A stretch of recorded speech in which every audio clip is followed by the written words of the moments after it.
Larissa Simon, eu sou fonoaudióloga, consultora de amamentação, doula, mãe de 2 meninas, né? Da Helena de 7 e da Luísa de 2, quase 3, amanhã já está fazendo 3. E eu estou aqui com uma pessoa muito, muito, muito especial para falar de um tema que eu adoro e que eu vejo que está tendo muita confusão ultimamente, que é sobre desmame. Então, Bianca, eu vou deixar você se apresentar, que com certeza você vai se apresentar melhor do que se eu estivesse falando do seu trabalho.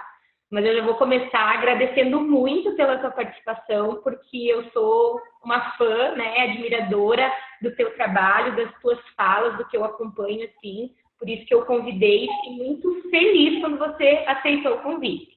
Então, a palavra é tua. Obrigada, Larissa.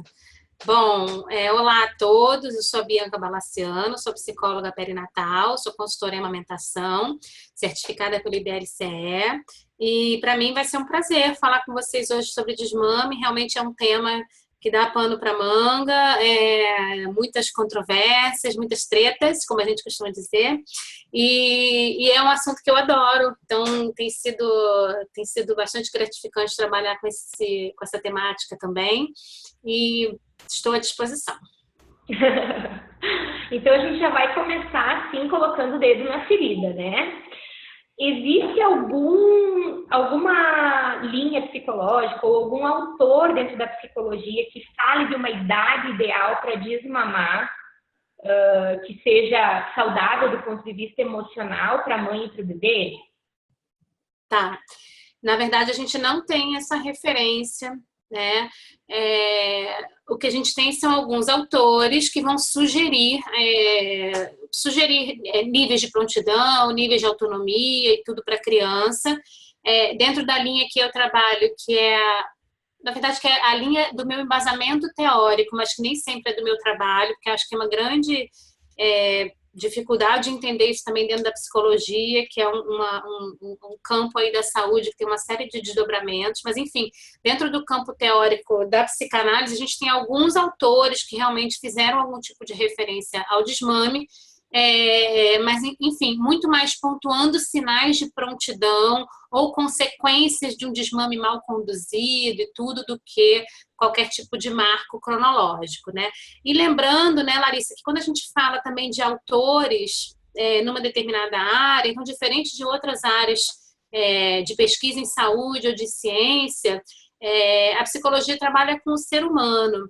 Então, quer dizer, a gente não tem como trabalhar com amostragens, muitas pesquisas não seriam éticas, não seriam conduzidas de maneira ética, então por isso ficam impossibilitadas de fazer. E claro, quando a gente fala de um referencial teórico, a gente precisa sinalizar que tem um marco histórico para aquele referencial teórico também, né? Então, quer dizer, quando eu estou falando de Freud, por exemplo, eu estou falando de um teórico do século XIX, né? Início do XX. Quando eu estou falando de doutor, por exemplo, eu já estou falando de alguém da década de 50, de 60, quando eu estou falando de Winnicott, eu estou falando de alguém da década de 40, 50, então, quer dizer, quando eu estou falando de outros teóricos, aí sim eles estão inseridos dentro de um contexto histórico e por isso carregam um diferencial, sabe? Então, assim, eu acho muito importante que isso seja levado em conta para que a gente possa fazer, assim como sugeriu Winnicott, por exemplo, que é um ótimo referencial aqui para esse trabalho, né? Se despir um pouco da questão teórica nesse momento e poder pontuar o trabalho de acordo com a demanda de cada família.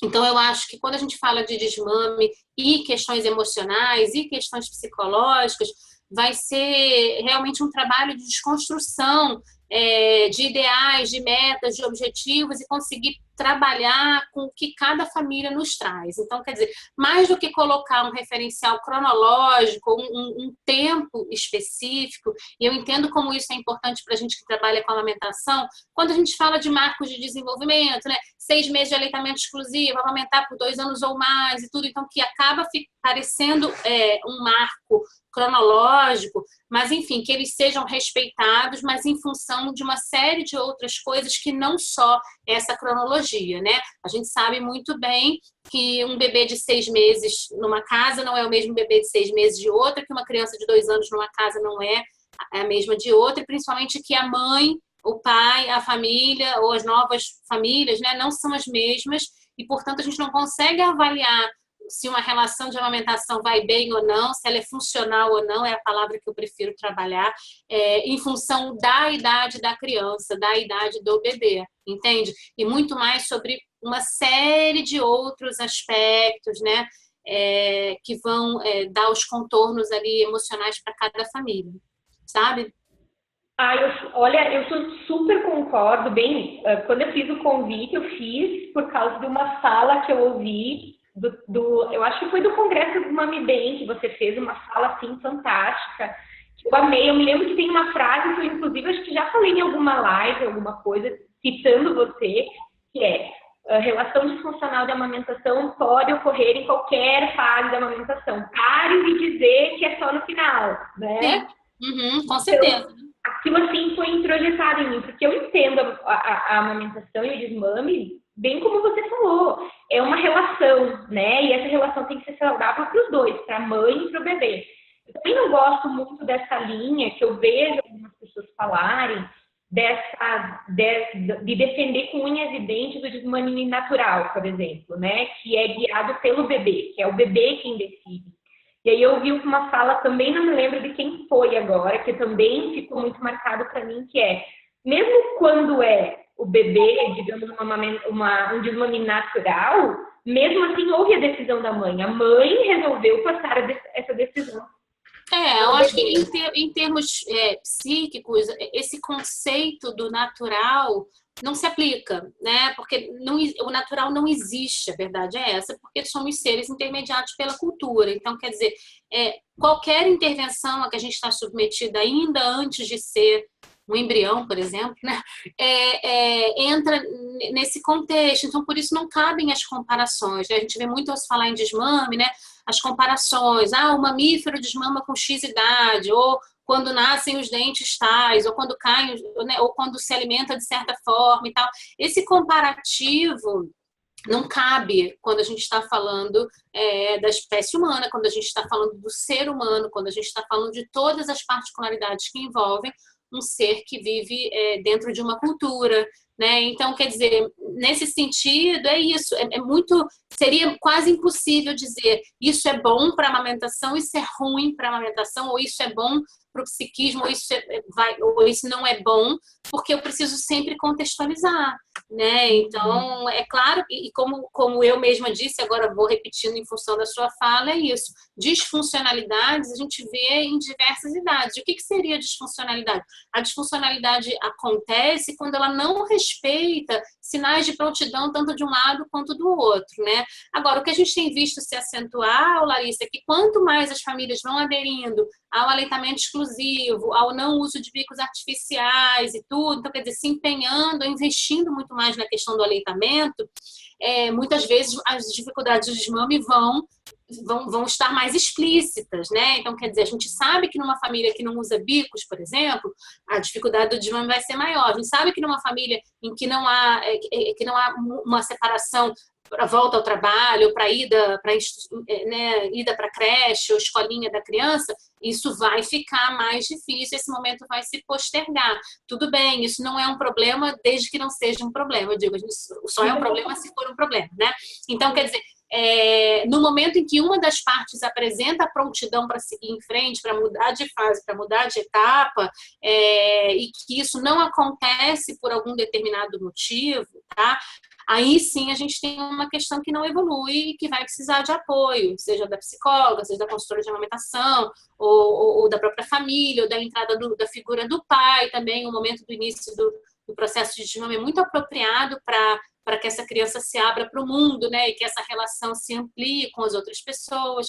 Então é isso, não tem idade cronológica, né? Não existe, não dá para se tratar nesses termos quando a gente está falando de seres humanos, sabe? Eu adorei sua fala. Eu lembro que o maior choque para mim no curso de doula foi quando o professor falou assim, tipo, se vocês vieram aprender como é que é um parto natural, desconstruam esse termo, que ele é psicanalista também, né? Desconstruam esse termo porque nós somos seres atravessados pela linguagem, então não existe parto natural. E aí agora que eu ouvindo falar, eu me lembro que eu fiz o link com a fala dele. Uhum. Uma coisa que eu queria conversar contigo é justamente assim, o que motivou essa fala, né?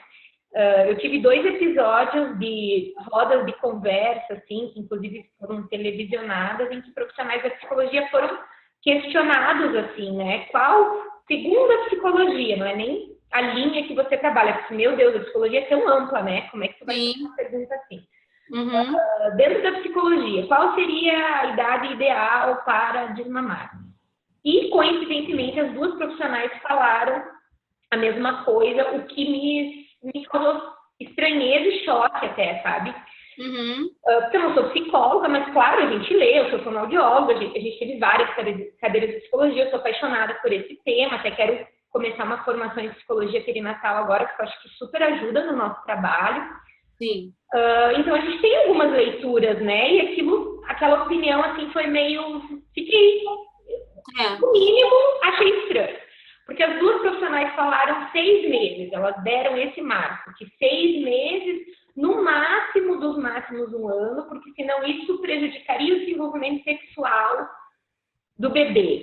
E aí eu fiquei assim, poxa, eu não tive muitos argumentos para falar, e tu sabe que esses programas também são curtos, às vezes a gente não consegue intensificar, aprofundar o diálogo, né? Sim.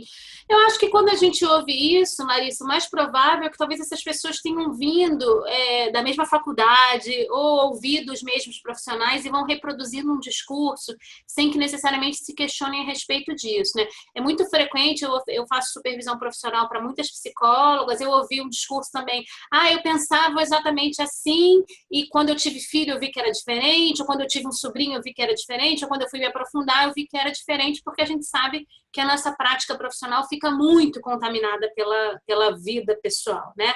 Então, pela prática pessoal. Então, eu acredito que seja muito disso. Você trouxe aqui a realidade dos obstetras. A gente sabe o quanto o discurso do obstetra vem contaminado também do que se aprende na faculdade, que muitas vezes é obsoleto e tal. Quando psicólogos fazem referência à questão do desenvolvimento sexual, não tem como a gente não imaginar que sejam pessoas que estejam trabalhando com referencial teórico da psicanálise mesmo, né? Afinal de contas, a questão da sexualidade infantil, ela foi trazida pelo Freud e foi a primeira referência teórica a falar sobre isso, apesar de que outros desenvolveram em cima desse conteúdo muitas coisas muito mais avançadas, mas Freud ainda é uma referência muito importante. Quando isso acontece, eu acho que cabe a gente entender que isso tem um contexto histórico para acontecer, né? Então, quer dizer, vale lembrar que para a teoria freudiana, por exemplo, o homossexualismo é uma doença. Uhum. Então, quer dizer, num contexto histórico X, isso talvez coubesse, né? Então, num contexto histórico em que a gente tinha amas de leite, em que as próprias mães não amamentavam seus filhos, que muitas vezes viviam separados das crianças até 3, 5 anos, que é uma realidade bem comum quando a gente fala do contexto histórico europeu desse momento. Então, talvez realmente a amamentação não fizesse mais sentido, uma vez que essa criança tivesse prontidão motora para comer, sabe? Assim, lembrando que a alimentação começava muito antes do que a gente preconiza hoje, né? A gente não tinha estudos científicos, não tinha experimentos, não se sabia dessa importância do leite materno. Então, quer dizer, agora, eu pegar o referencial teórico e aplicar na prática clínica sem conseguir olhar para as famílias que eu atendo, é o que me causa mais espanto, porque, assim, isso fala de uma clínica que não tem aplicação prática na realidade, né? Então, quer dizer, se eu, enquanto profissional da psicologia ou de qualquer outra área, mas principalmente de saúde, não consigo sair do meu referencial teórico para me conectar com a família que eu estou atendendo, então eu estou servindo a quem? A memória de um profissional, a memória de uma teoria, ou a sustentação disso na realidade, ou eu estou, de fato, apoiando e ajudando famílias? Porque eu acho que a família que vem nos procurar no consultório é uma família que quer ajuda, né? Ou a pessoa que vem, o homem, a mulher, a criança, quem quer que seja, alguém que precisa de apoio, de ajuda e tudo, né? É claro que eu não estou dizendo aqui que o apoio seria permitir ou se tornar-se permissivo com alguma conduta que não é condizente com o que aquela família precisa. Mas, ao mesmo tempo, me segurar num aborte teórico que não faz sentido na clínica ou na prática, me parece obsoleto. Então, quer dizer, me parece isso, manter ideias de um século que já passou. E veja bem, eu não estou falando mal de Freud, eu adoro uma série de coisas, mas eu acho que quando a gente tem um referencial teórico, eu preciso fazer uma contextualização, né? E o que a gente faz hoje não se aplica, por exemplo, a famílias de 30 anos atrás, de 50 anos atrás, porque a gente vive uma outra realidade, principalmente se tratando de aleitamento. Né? Com certeza. Adorei essa fala. Vai muito de encontro ao que eu penso e é o que eu tento fazer na minha prática também, né? Com as famílias que eu atendo o desmame. Então, Bianca, tu quer falar mais alguma coisa para fechar nossa fala, assim? Eu queria, no meu nome, né, agradecer muito a tua presença, acho que a conversa foi uma delícia. É uma formação que eu quero fazer, já falei com a Bianca, né, ela meio que deu um tempo nas formações online, mas para mim é tão complicado ir para o Rio. Mas enfim, eu vou negociar com ela. É uma formação que eu quero muito fazer. Até eu quase fiz o ano passado com a Cris, né, que é tua amiga também. E acabou não dando por causa da data, enfim, mas é um trabalho que eu faço, mas que eu quero fazer uma formação mais específica nisso, porque eu vejo que é uma necessidade grande, assim, da gente poder atender esse público, né, que às vezes fica muito refém de não sei o que fazer, né, como fazer e tudo mais. Sim, exatamente. Então, né? tá, por tirar esse tempo para me presentear e presentear, né, as pessoas que me seguem aí com essa sua fala que foi maravilhosa. Que bom, eu agradeço, fico à disposição. Volta e meia eu faço também atividades para mães. Essa semana mesmo vou fazer em São Paulo, um bate-papo sobre desmame. Vou fazer aqui no Rio, eventualmente, workshop profissional. Então, quem quiser pode me seguir na minha página, facebook.com/psicóloga perinatal. Eu estou sempre divulgando por lá, volta e meia coloco. Eu tenho vários textos sobre desmame lá, é só procurar a hashtag desmame, tem muitos textos bacanas e vídeos também. Volta e meia eu coloco uma ou outra coisa, mas fico à disposição. Fiquei muito feliz de falar com você. Vamos disseminar informação de qualidade, vamos ajudar quem está precisando de ajuda, quem está procurando ajuda, né? Porque essa também é uma maneira de ajudar. Tá bom? Um beijo grande para você. Beijo. Tchau, tchau. Tchau.